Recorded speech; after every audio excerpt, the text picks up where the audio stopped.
நம்பிக்கை துரோகம் பண்றவங்க கிட்ட இருக்கக்கூடிய பொதுவான சில குணங்களை தான் இப்ப நம்ம பார்க்க போறோம். 1, ரொம்ப பொருத்தமா பொய் சொல்லி நல்லவங்க மாதிரி நடிப்பாங்க.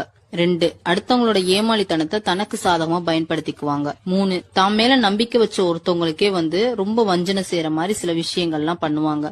4, பாசம்ன்ற பேர்ல வேஷம் போடுவாங்க. வாழ்க்கை எப்போதும் சோதனைகளால் நிரம்பியதே. நீ செய்த பணி, உன் கர்மம் மட்டுமே உன் கையில் உள்ளது. அதன் பலனை பற்றி கவலைப்படாதே. நல்லதும் கெட்டதும் இரண்டும் வரும் போகும். சமநிலையில் இருப்பவன்தான் உண்மையான யோகம் அடைவான். நினைவில் கொள், நேர்மையான செயல். ராமேஸ்வரத்தை சேர்ந்த ஒரு மீனவர் புயலில் சிக்கிய போது ஒரு பச்சை நிற பாறை அவரின் உயிரை காப்பாற்றியது.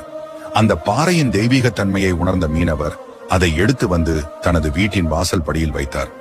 சில நாள்கள் கழித்து பாறையின் கடல் பாசி மறைந்து அது பளபளவென மின்னியது. அதை கண்ட மீனவர், அந்த காலம்தான் நன்றாக இருந்தது. பேருந்துக்குள் கொணர்ந்து மாலை முரசு விற்பார்கள். எந்த நிறுத்தத்தில் ஏறினாலும் அமர இடம் கிடைக்கும். மிதிவண்டி வைத்திருந்தோம்.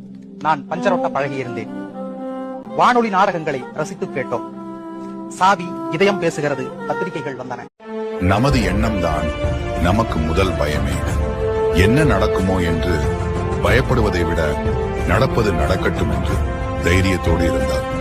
நடப்பது அனைத்தும் நல்லதாகவே நடக்கும். தவறான வழியில் சேர்ந்த செல்வமும் தகுதியில்லாத மனிதனின் சகவாசமும் ஒரு நாள் உன்னை தலைகுனிய வைக்கும். தவறான வழியில் சேர்ந்த செல்வமும் தகுதியில்லாத மனிதனின் சகவாசமும் ஒரு நாள் உன்னை தலைகுனிய வைக்கும். வாழ்க்கையில் நிறைய கஷ்டத்தை பார்த்துட்டேன். ஆனா ஒரு நாள் எந்த கஷ்டத்தையும் பார்த்து பின் வாங்கினதில்ல. ஏன் தெரியுமா? ஏன்னா கஷ்டத்தை பார்த்து வாழ்ந்தவன் நான் இல்ல, கஷ்டத்திலே வாழ்ந்தவன். அதனால எவ்வளவு பெரிய கஷ்டம் வந்தாலும் சும்மா சிரிச்சுக்கிட்டே. நம்ம உடம்ப பத்தி நமக்கே தெரியாத பல ரகசியங்கள் இருக்குன்னு சொன்னா நம்புவீங்களா? இதோ இதுவரைக்கும் நீங்க கேள்விப்படாத நம்ம உடலின் மிரள வைக்கும் உண்மைகள். நம்ம கண்ணுல இருக்கிற கார்னியா அப்படிங்கிற பகுதிக்கு ரத்த ஓட்டமே கிடையாது. அதுக்கு தேவையான ஆக்சிஜனை அது நேரடியா காத்துல இருந்துதான் எடுத்துக்கிறதாம்.